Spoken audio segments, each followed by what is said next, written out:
할렐루야. 살아계신 주님, 이 시간을 주님 손에 의탁드립니다. 주님, 저희가 드리는 이 예배를 통하여 하나님 열방 가운데 주님 저희 종들의 기도를 들으시고 저희 예배를 흥명하여 주심으로 말미암아 하나님 열방 가운데 사망 가운데 신음하고 고통하는 자들 가운데 주의 복음에 주께서 친히 역사하시는 그러한 역사가 일어나는 생명을 소성시키는 역사가 일어나는 그러한 기도와 예배 주께서 받으시기 합당한 예배 되어질 수 있도록 주님 역사하여 주시옵소서. 저희가 주께 올려드리는 경배와 찬양으로 말미암아 주님 열방의 사망이 가득한 땅 가운데서도 주님 높임을 받아 주시옵소서. 이스라엘과 팔레스타인 땅과 또 러시아와 우크라이나와 또 아프리카와 또 북한 땅 가운데서도 주님의 나라가 임함으로 말미암아 주께서 영광 받으신 역사가 속히 임할 수 있도록 주께서 친히 우리의 사람의 눈에 보기에는 주님 그 땅에 문들이 닫힌 것 같고 하나님께서 역사하시지 않는 것과 같으나 주님 살아계신 하나님께서 친히 역사하시는 것을 종들의 기도를 듣고 주께서 역사하시는 것을 목도함으로 말미암아 저희들이 더욱 부지런히 순종함으로 주님 앞에 나아가 기도하고 주께서 역사하시는 것을 발견하고 목도하고 증거할 수 있도록 주님 우리의 삶 가운데 또 온 열방 가운데 역사하여 주시옵소서. 이 시간을 주님 앞에 의탁드리며 우리 주 예수 그리스도의 이름으로 기도드렸습니다. 아멘. 네, 오늘 함께 읽은 히브리서 본문의 말씀은 로마에 살고 있었던 유대인들에게 쓰여진 편지입니다. 아마 서기 60년대 한 중반쯤에 쓰여진 것으로 추정이 됩니다. 그 당시에 이 사람들이 살고 있었던 상황이 어떠한 상황이었냐면 서기 60년대 중반이 로마에 커다란 대화재가 일어났었던 때입니다. 네로 황제가 그 로마에 새로운 궁을 짓기 위한 계획을 세우고 있었기 때문에 로마 시민들이 네로 황제가 새로 궁을 지으려고 화재를 일부러 냈다라는 소문이 퍼지고 있는 상황이어서 로마 황제가 이제 자기에게 이 비난의 화살이 오는 것 때문에 이 비난의 화살을 돌리기 위해서 화재를 낸 것이 크리스찬들이었다. 이제 크리스찬들은 이제 좀 로마 외곽 쪽에 살았는데 그랬기 때문에 이제 화재를 좀 면할 수가 있었습니다. 그렇기 때문에 크리스찬들이 화재의 해를 입지 않았기 때문에 저 크리스찬들이 이 불을 낸 것이다 라고 이제 그리스도인들에게 그 죄를 덮어 씌우고 그리스도인들을 박해하기 시작을 했습니다. 그래서 그리스도인들이 이제 핍박을 받기 국가에 의해서 황제와 로마 제국에 의해서 핍박을 받기 시작한 때였습니다.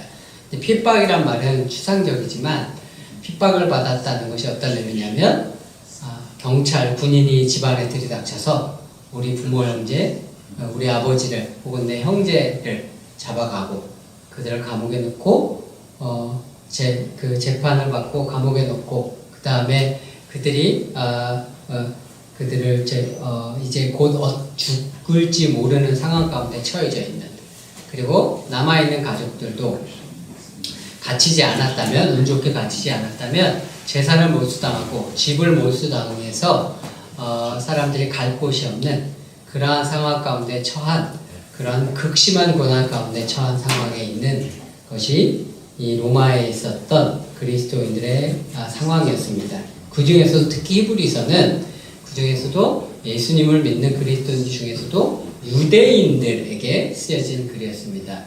근데 그래서 이 고난 가운데서 이 사람들이 지금 어떤 상황이었냐면 그래서 배교하고자 하는 위기 가운데 있는 사람이었습니다. 왜냐하면 배교하면 그 핍박을 면할 수 있기 때문에. 나는 예수를 모른다 라고 이야기를 하면 그 재판정에서 나는 그리스도인이 아니고 나는 예수를 모른다, 예수를 저주하라고 할 때 예수를 저주하면 그 모든 핍박을 면하고 내 집을 지키고 가족을 지키고 내 목숨을 지킬 수 있기 때문에 사람들이 배교하고자 하는 배교하려고 하는 그런 상황 가운데 있었습니다. 그래서 이런 국가적인 핍박 때문에 사람들의 신앙이 흔들리고 배교하기 직전의 상황에 이제 있는 그런 상황이었는데 오늘 본문은 그게 사람들의 신앙이 흔들리고 배교하게 된 원인이 지금 외적인 요인 때문이잖아요. 국가의 핍박이 있었기 때문에 이 사람들의 신앙이 흔들리고 하나님이 있다면 왜 우리에게 이런 일이 나는가? 그런 질문들을 갖게 되고 그래서 사람들이 배교할까를 고민하게 되는 상황 가운데 있었는데 이런 외적인 요인이 아니라 오늘 본문은 이 사람들의 신앙이 흔들리게 되고 배교하는 것을 생각하는 정도까지 이르게 된 신앙적인 요인, 내적인 요인에 대해서 이야기하고 있는 것이 오늘 본문의 말씀입니다. 여기 보면 뭐라고 말씀하고 있냐면 그러므로 우리가 그리스도의 도의 초보를 버리고 죽은 행실을 회개함과 하나님께 대한 신앙과 세례와 안수와 죽은 자의 부활과 영원한 심판에 관한 교훈의 털을 다시 닦지 말고 완전한 대로 나아갈지니라 이렇게 되어 있습니다. 다시 말하자면 이 말은 무슨 말이냐면 지금 왜 사람들이 신앙이 이렇게 흔들리고 있냐면 신앙이 흔들리는 내적인 원인이 이 사람들이 그리스도 도의 초보에 머물러 있었다는 거예요. 그 신앙의 초보적인 단계에만 계속 머물러 있어서 신앙의 초보적인 단계만 계속해서 반복해서 그 교훈을 다시 되새기고 했지 신앙이 온전한 가운데로 나아가지 못했다는 거예요. 신앙이 성숙한 가운데로 성장하지를 못했다는 거예요. 그렇기 때문에 지금 너희들이 이런 핍박이 오니까 흔들리고 있고 신앙이 흔들리고 있고 배교하고자 하는 지경에까지 이르고 있는 것이다 라고 그 내적인 원인, 신앙적 원인에 대해서 지금 히브리서 기자는 이야기를 해주고 있는 겁니다. 그래서 지금 여기에 나온 것들이 다 우리가 교회에서 신앙생활을 하면서 우리가 늘 반복해서 익히고 다지는 교훈들입니다. 회개하는 것, 세례, 안수, 부활, 심판 이것들은 다 우리가 교회에서 늘 성경 공부하고 늘 설교하고 설교를 듣고 가르치고 배우는 것들인데 이 히브리서 기자는 이런 것들은 다 그리스도도의 초보에 해당되는 것들이고 기초에 해당되는 것들인데 너희들은 계속 이것만 또다시 닫고 있고 또다시 닫고 또다시 닫고 있다 이렇게 지금 이야기를 하고 있습니다. 그래서 그 가운데 머물러 있으면 안 되고 완전한 가운데 신앙의 성숙한 가운데로 나아가야 된다라고 이야기를 하고 있습니다. 2절에 있는 완전한 대로 나아갈지니라 라고 되어 있는데 완전하다는 말의 헬라어의 뜻은 헬라어로는 텔로스라는 단어인데 이 헬라어는 영어로는 다르게 어떻게 번역할 수 있냐면 mature 이렇게 번역을 할 수도 있고요. complete 이렇게 번역을 할 수도 있어요. 그래서 이거는 혹은 whole 이렇게 번역을 할 수도 있습니다. 그래서 뭔가 부족함이 없는 완전한 상태, 부족함이 없는 상태, 온전한 상태, 모든 것이 갖추어진 상태, 그리고 어떤 목적을 이룬 하나님께서 의도하신 그 의도를 이룬 상태, 그 상태를 온전함이다 라고 이야기를 할 수가 있습니다. 성경에 많은 곳에 보면 신앙을 표현할 때 그래서 또 온전함, 온전함이라고 성경 본문처럼 오늘 본문처럼 온전함 혹은 완전함으로 표현하기도 하고 성숙함 이렇게 이제 표현을 하기도 합니다. 근데 그래서 지금 히브리서 기자는 너희가 신앙의 초보에서 성숙한 신앙으로 성장을 해야 된다라고 지금 이야기를 이제 하고 있는 건데요. 그렇다면 신앙의 초보자로서 그리스도 도의 초보를 계속해서 반복해서 닦는다는 게 어떠한 모습이냐면 이런 겁니다. 신앙의 초보자의 모습은 우리가 신앙의 초보자일 때 하나님 앞에 회개를 하죠. 회개를 할 때는 자신의 죄를 깨닫고 그 죄에 대한 성찰에서 시작을 하기 때문에 그 안에 슬픔이 일어나요. 내가 죄인인 것을 깨달았기 때문에 내가 죄가 있는 것을 알고 거기서 슬퍼하기 시작을 합니다.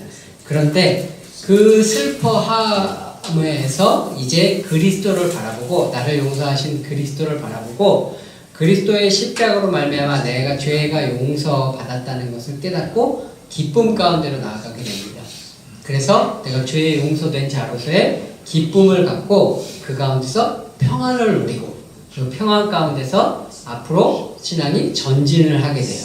그런데 신앙의 여기 본문에 나오는 그리스도의 도의 초보를 교훈의 틀을 계속해서 반복해서 닦는 사람은 어떤 형태의 신앙을 가진 사람이냐면 자기 죄로 인해 슬퍼요. 하나님 앞에 회개해요. 그리고 신앙생활 하다가 또다시 죄를 지면 반복해서 또 내 죄를 보고 슬퍼요. 또 회개해요. 회개하는 것이 그리스도 안에 있는 것이지만 이런 사람은 하나님 안에서의 그리스도를 바라봐야 되는데 그리스도를 바라보지 못하고 죄를 짓는 자신을 끊임없이 바라보기 때문에 계속해서 슬퍼하고 회개를 반복하게 되고 평안 가운데 서지 못하고 굳건히 서지 못하고 전진하지 못하는 그런 신앙의 상태에 머무르게 됩니다. 그래서 에베소서 6장에 보면 그리스도의 군사의 모습이 나오는데 그 군사는 평안이라는 신발을 신었어요. 평안하다는 건 내가 죄인인 나를 보면 흔들리지만 내가 죄를 지어도 죄인인 나를 보지 않은 것이 아니라 나를 용서하신 그리스도를 바라보기 때문에 평안한 거예요. 그리고 그 군사는 다리가 튼튼하죠. 그것은 굳게 서 있고 흔들리지 않는 거죠. 왜냐하면 사단이 와서 너 죄인이지? 라고 이야기를 하면 평안이 없고 그리스도의 초보에 있는 자들은 맞아 내가 죄인인데 어떻게 하지? 하고 믿음이 흔들리고 계속해서 다시 회개하고 슬퍼하는 자리로 되돌아가지만 그리스도의 군사인 자는 이 사단이 와서 너 죄인이지? 라고 이야기를 할 때 그래 나는 죄인이야. 하지만 그리스도께서 나를 용서하셔서 나는 그리스도 안에 있기 때문에 평안해 라고 그 죄의 참소에 의해서 흔들리지 않는 굳건한 다리를 가지고 있죠. 그래서 그런 평안의 신과 굳건한 다리를 가지고 있기 때문에 그는 그리스도의 군사로 믿음의 온전한 가운데로 전진을 해 나갈 수가 있는 겁니다. 그러면 우리가 히브리서 기자의 말대로 우리가 믿음의 초보에서 믿음의 초보의 교훈만을 계속 닦는 데 있는 것이 아니라 영적으로 성장하는 자리로 나아가야 하는데 어떻게 하면 우리가 영적으로 성장해서 온전한 자리로 나아갈 수 있는가? 이제 이게 우리의 질문이고 그 다음 과제이고 숙제입니다. 이건 온전한 가운데로 나가는 건 이제 영적 성장을 말하는 것인데 과연 우리는 그러면 어떻게 영적으로 성장을 할 수 있는가 하는 것입니다. 우리는 보통 교회에서 성경 공부를 많이 한다거나 아니면 교회에서 많은 활동, 교회에서 많은 봉사에 참여를 하면 우리의 신앙이 성장한다고 생각하고 어떤 사람이 교회에서 많은 여러 활동들을 하면서 봉사를 많이 하면 저 사람이 신앙이 성숙하다라고 생각하는 경향들이 있습니다. 그런데 제가 신학을 공부하면서 갖게 된 의문이 그런 것들이에요. 교회 성경 공부를 할 때는 청년부 때나 이럴 때 대학생 때 그 성교단체에서 단계로 성경 공부할 때는 이 성경 공부를 하면서 지식이 막 늘어나잖아요. 성경 공부를 하면서 지식이 늘어나고 단계별 성경 공부 1단계 1권부터 뭐 10권까지 쭉 하고 그 다음 단계 또 1권부터 10권까지 이렇게 하니까 내가 계속 성장을 하게 돼요. 지식이 늘어나고 성장을 하게 되고. 그런데 제가 신학을 하면서 고민을 하게 되는 게 뭐냐면 그렇다면 이렇게 성경 공부를 통해서 우리가 성장을 한다면 신학을 통해서는 훨씬 더 영적으로 성장을 해야 되는데 신학을 공부했으면 내가 영적으로 훨씬 더 성장했다고 느껴져야 되는데 그렇게 느껴지지가 않더라고요. 그래서 왜 나는 신학을 공부했는데도 내가 더 영적으로 성장했다고 느껴지지를 않는가 라는 의문들을 갖게 됐습니다. 근데 또 제가 한편으로는 제가 교회에서 이제 평신도 때 교회에서 이제 봉사활동을 막 열심히 할 때 보면 제가 주일날 같은 경우는 아침 7시 반이면 교회를 가서 밤 12시에 집에 올 때까지 그렇게 교회에서 뭐 봉사라는 봉사, 교회 활동이라는 활동 모든 거에 참여를 했는데 뭐 그게 다 영적인 것들이잖아요. 기도에도 참여하고 뭐 성경 공부도 참여하고 음악전도에도 참여하고 뭐 회의에도 참여하고 뭐 여러 가지 각종 교회에서 하는 모든 액티비티에 참여를 하는데 어느 순간에 다다르니까 그때부터는 내 신앙이 더 이상 성장하고 있지 않다는 것을 느끼게 됐어요. 왜 내 신앙이 성장을 하지 않는 걸까? 그리고 계속해서 교회에서는 바쁘게 많은 이 액티비티와 활동에 참여를 하는데 다람쥐가 쳇바퀴를 열심히 돌리는데 그냥 그 자리에 있는 것처럼 내 신앙도 언제 분명히 교회에서 내가 쭉 성장을 해왔는데 영적으로 분명히 그리고 성경 공부를 하면서도 성장을 해왔고 교회에서 활동을 하면서 성장하는 것도 느꼈는데 어느 순간에 다다르니까 그 어느 한계에 봉착을 해서 그 이상은 성장하지 않는 저 자신을 발견하게 됐습니다. 그래서 왜 더 이상은 성장하지 않는 것일까? 그럼 어떻게 하면 성장할 수 있는 것일까? 이런 것들이 저에게 신앙생활을 하면서 큰 의문이 됐고 신학을 하면서 그 의문이 더욱더 증폭이 되었습니다. 제가 아는 한 집사님이 계신데 이 집사님이 이제 서울의 이제 큰 교회에서 신앙생활을 하셨습니다. 그 큰 교회들은 이제 목사님들이 성경 공부하는 프로그램들이 되게 좋은 게 많잖아요. 그 교회에서도 그런 것들이 뭐 2년인가 3년짜리 그 프로그램이 있어요. 성경을 창세기부터 계시록까지 다 이 교재를 가지고 이제 하는 그런 프로그램을 이분이 그런 걸 다 끝내셨어요. 그 프로그램이 되게 어렵대요. 제가 얘기를 들었을 때. 근데 제가 그 교재를 한번 봤는데 문제도 풀어야 되고 막 그 성경 암송 같은 것도 되게 많이 해야 되고 막 그래요. 근데 이분이 그걸 2년인가 3년 과정을 끝내고 그 다음에 목사님을 도와서 사역자로 트레이닝을 받고 평신도 사역자로 성경을 가르치는 일을 교회에서 이렇게 또 몇 년을 하신 거예요. 그러니까 성경에 대한 지식이 보통 목사님들보다도 적다고 할 수 없을 정도의 지식을 충분히 가지신 거예요. 그리고 이분이 나중에 신학교를 가셨어요. 신학교를 가셨는데 신학교를 가서 이제 신학교 들어 입학할 때 이제 성경고사 시험을 보잖아요.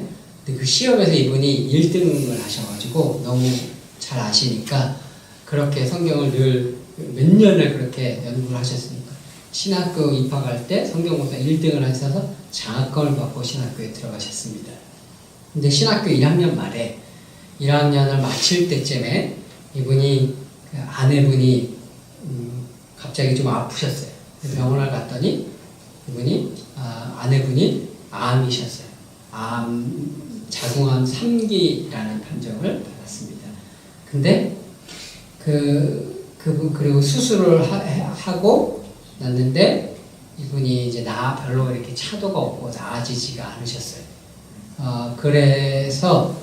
그랬는데 이 집사님이 그 다음부터 하나님을 향한 믿음을 잃으시더라고요. 하나님이 있다면 왜 나에게 이런 일이 일어나는가? 나는 여지껏 하나님께 충분히 순종하고 하나님 봉사하고 섬기겠는데 왜 나에게 이런 일이 일어나는가라는 하나님을 향한 의심과 원망과 불평이 일어나기 시작을 하면서 이분이 신학교도 그만두시고 교회도 나오시지 않았습니다. 제가 그분을 보면서 제 의문은 더욱더 증폭이 됐죠. 왜 저렇게 성경 공부를 그렇게 수없이 수년을 하셨고 그렇게 신학교를 1등으로 들어가셨고 그렇게 성경의 지식이 늘었는데 왜 그렇다면 저분은 영적으로 성경 지식은 늘었으나 영적으로 왜 성장하시지 못하는가? 신앙이 더욱더 하나님을 향해서 깊어지지 못하고 고난이 오니까 거기서부터 하나님으로부터 돌이키게 되는 신앙을 가졌다는 건 왜 저분 영적으로 온전히 함으로 온전한 대로 성장하지 못했다는 건데 그렇다면 저렇게 성경 공부를 했는데 왜 저분은 영적으로 성장을 하지를 못하는 것일까? 라는 의문을 제가 계속해서 가지게 됐습니다. 그리고 그분의 경험은 제가 계속해서 교회를 다니면서 가졌던 의문, 왜 나의 영적 성장은 정체되어 있는 것이고 더 이상 성장되어지지 않는 것일까? 라는 의문들에 불을 지피게 되었습니다. 그런데 이러한 질문에 대한 제가 해법을 히브리서를 공부하면서 발견을 하게 되었습니다. 오늘 제가 6장을 읽었는데 그 앞에 있는 장 5장에 보니까 이런 말씀이 있습니다. 5장 8절부터 10절에 이런 말씀이 있습니다. 그가 이제 예수님께서 아들이시면서도 받으신 고난으로 순종함을 배워서 온전하게 되셨은즉 자기에게 순종하는 모든 자에게 영원한 구원의 근원이 되시고 5장 8절 9절에 이런 말씀이 있습니다. 이 말씀을 보니까 예수님께서 온전하게 되셨대요. 여기서 온전하게 되셨다는 단어가 아까 저희가 읽었던 6장에 너희가 그리스도 도의 초보에만 머무르지 말고 온전한 가운데로 나갈지니라 할 때 그 온전하다는 단어와 똑같은 단어예요. 근데 그리스도께서 온전하게 되셨대요. 그러면 근데 그리스도께서 어떻게 온전하게 되셨는가 보니까 고난으로 순종함을 배워서 온전하게 되셨대요. 예수님도 하나님의 아들이신데 배워서 온전하게 되셨대요. 근데 배워서 온전하게 되셨는데 그 배우신 게 뭐냐면 성경 공부, 성경 지식을 배우신 것이 아니라 예수님이 배우신 것은 순종함을 배우셨대요. 순종함을 배워서 온전하게 되셨대요. 여기서 떠오르는 게 뭐예요? 순종한다는 건 하나님의 뜻에 순종하는 것을 의미하는 거잖아요. 이 말씀을 들으면 떠오르는 게 겟세마네에서 예수님께서 하셨던 기도가 생각이 나거든요. 주여 하나님 이 잔을 내게서 옮겨 주시옵소서. 그건 예수님의 뜻이었죠. 그러나 결국 자신의 그 의지를 꺾고 끝에 예수님께서 3번 기도하시면서 주의 뜻대로 되기를 원하나이다 라고 순종의 자리에 서시는 것을 볼 수가 있죠. 예수님께서 순종하는 법을 배워서 온전하게 되셨대요. 그런데 순종하는 법을 어떻게 배우셨냐면 고난을 통해서 순종하는 법을 배우시게 됐고 그 순종하심을 통해서 예수님께서 온전하게 되셨다. 히브리서가 그렇게 이야기를 하고 있습니다. 그러면 예수님께서도 배우셨으니까 우리도 당연히 예수님을 따라서 배워야 하는데 우리가 배워야 할 것이 무엇이라고 히브리서는 이야기를 하냐면 고난에 순종함을 배워야 한다. 고난에 순종하는 법을 배워야 그래야 영적으로 성장하고 영적으로 온전해지는 것이다 라고 히브리서 기자는 이 로마에 있는 성도들에게 지금 이야기를 해주고 있는 것입니다. 그럼 여기서 우리가 어떻게 하면 우리가 영적으로 성장할 수 있는가에 대한 답이 나오죠. 그래서 고난의 순종함을 통해서 우리는 영적으로 성장하고 영적으로 온전한 자리에 설 수가 있습니다. 그래서 우리의 신앙이 얼마나 성장했는가 그게 궁금하다면 그 우리가 얼마나 영적으로 성숙한 사람인지를 가늠할 수 있는 지표가 있어요. 그게 뭐냐면 고난을 대하는 우리의 자세죠. 우리의 삶에 고난이 있을 때 그 고난에 대해서 대부분의 사람들은 원망하고 하나님을 불평합니다. 왜 내게 일어났냐고 하나님 앞에 이야기를 하지만 그 고난 가운데 그러한 고난이 내게 닥쳤을 때 원망과 불평이 아니라 하나님께서 행하시는 모든 것이 옳으신 줄로 믿습니다. 나는 이게 왜 일어나는지 알 수 없으나 하나님의 뜻이 있는 주께서 지혜로우시니 나보다 더 지혜로우신 주님께서 뜻을 갖고 계시고 허락하신 줄 믿고 나는 그 주님을 신뢰하고 이 자리에서 주님을 찬양하겠습니다 라고 찬양과 경배의 자리에 서는 그 믿음을 가진 자가 영적으로 고난을 통해 순종하는 법을 배우자고 영적으로 순종한 자라는 것을 이 히브리서를 통해서 알 수가 있습니다. 고난에 순종하는 것은 예수님처럼 자기를 부인하고 자기 십자가를 지고 따르는 삶을 말하는 것이죠. 우리가 성경 공부를 하면 영적으로 성장을 시작을 하게 됩니다. 왜냐하면 우리가 그전에는 모르던 하나님의 뜻을 발견하게 되니까요. 예를 들어 보통 사람들은 내가 미워하는 사람, 나의 원수가 있으면 그 원수는 미워하잖아요. 그죠?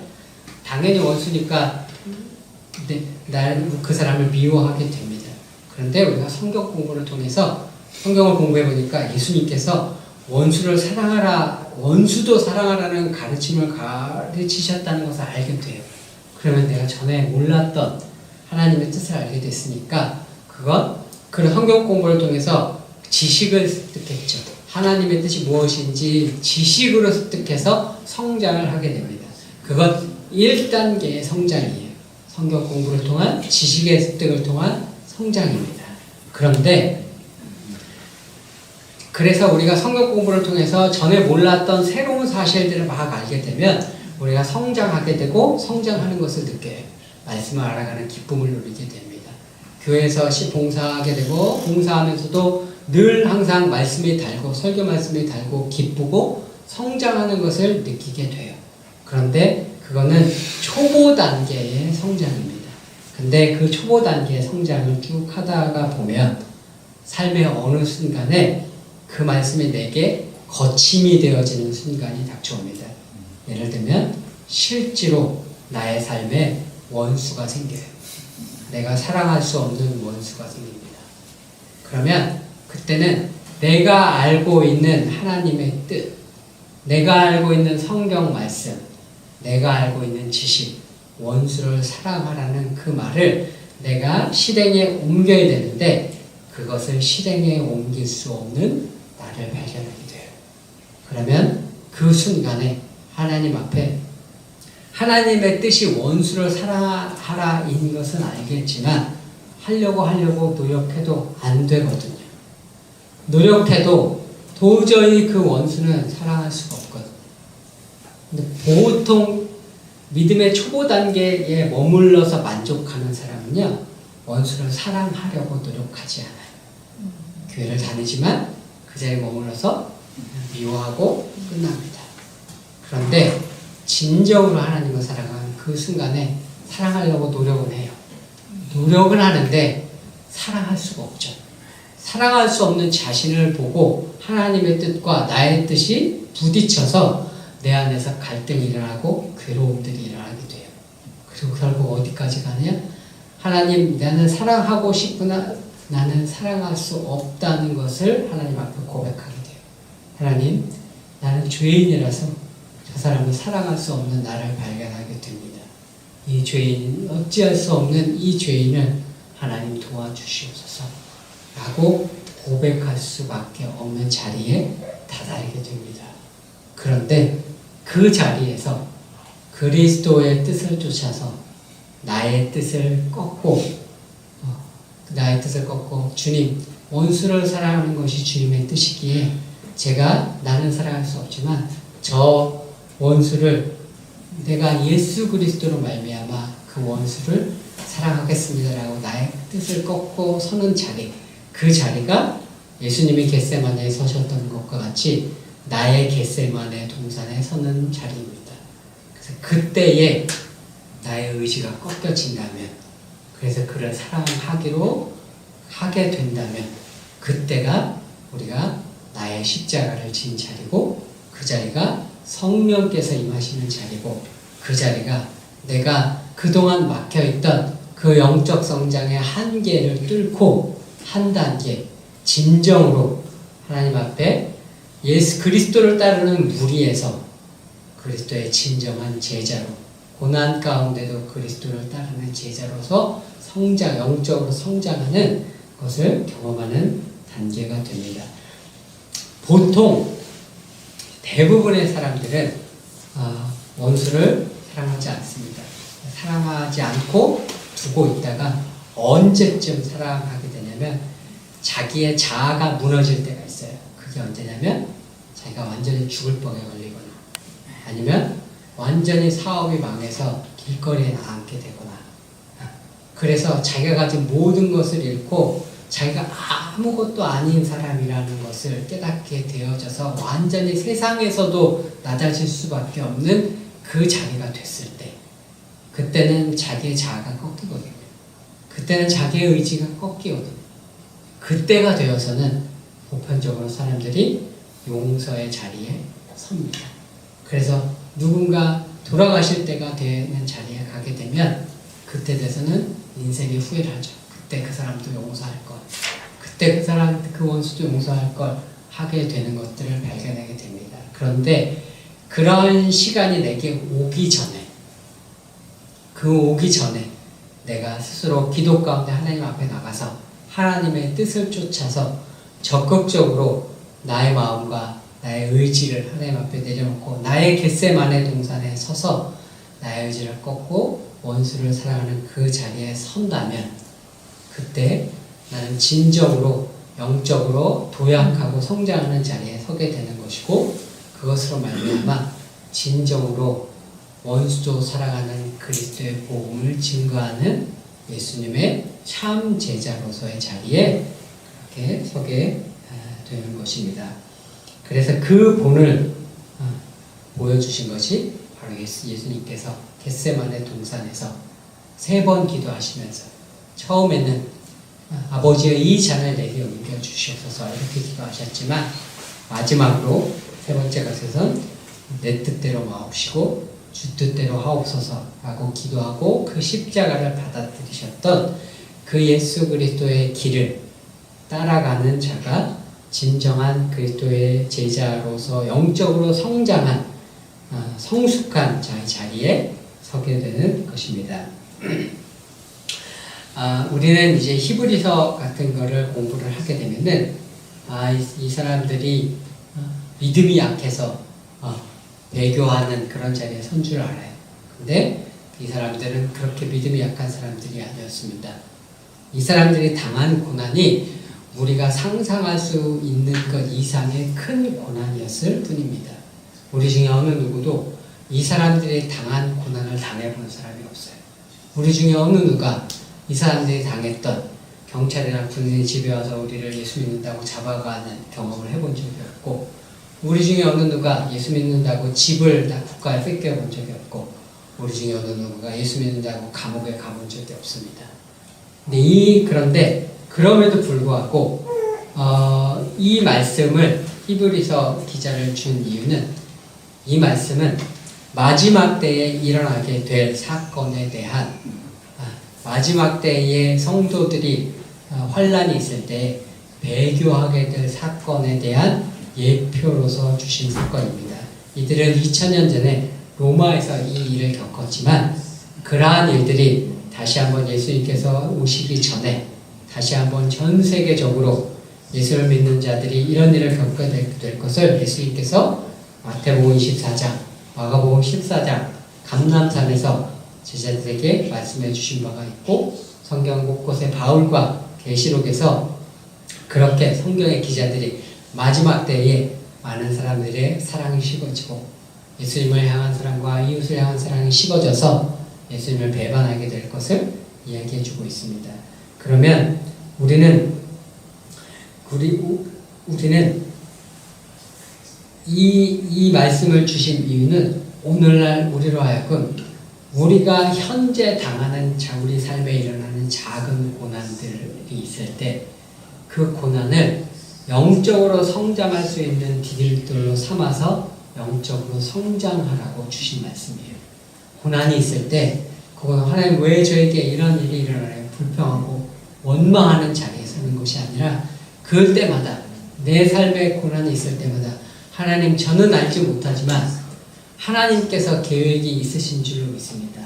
하나님께서 이 고난을 통해서 나를 정금같이 나아오도록 하기 위한 하나님의 계획과 섭리와 이것이 하나님의 지혜인 줄로 믿습니다. 라고 그 자리에 서서 찬양과 경배로 하나님 앞에 드리는 자리에 서서 나의 의지를 꺾고 나의 자아를 꺾고 하나님을 찬양하고 경배하는 자리에 설 때마다 우리는 영적으로 성장하게 되고 영적으로 더 온전한 가운데로 나아가게 됩니다.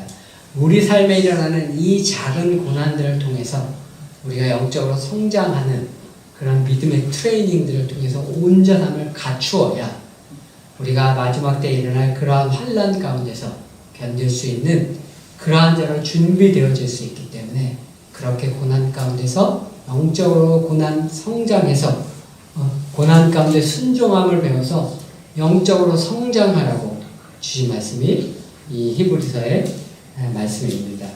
그래서 고난은, 우리 삶에 있는 고난은 우리를 영적으로 성장시키는 하나님의 축복입니다.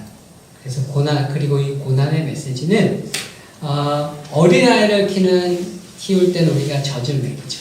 영적으로 우리가 거듭나도 영적인 어린아이를 키울 때는 우리가 은혜의 말씀, 젖과 같은 말씀으로 먹입니다. 하지만 그 아이가 어느 정도 자라게 되면 점점 단단한 음식을 먹이게 돼요. 그래서 이러한 메시지는 어린아이를 양육하는 말씀보다는 그리스도의 장성한 분량 가운데로 자라도록 돕는 그러한 단단한 식물과도 같은 그러한 말씀입니다. 그래서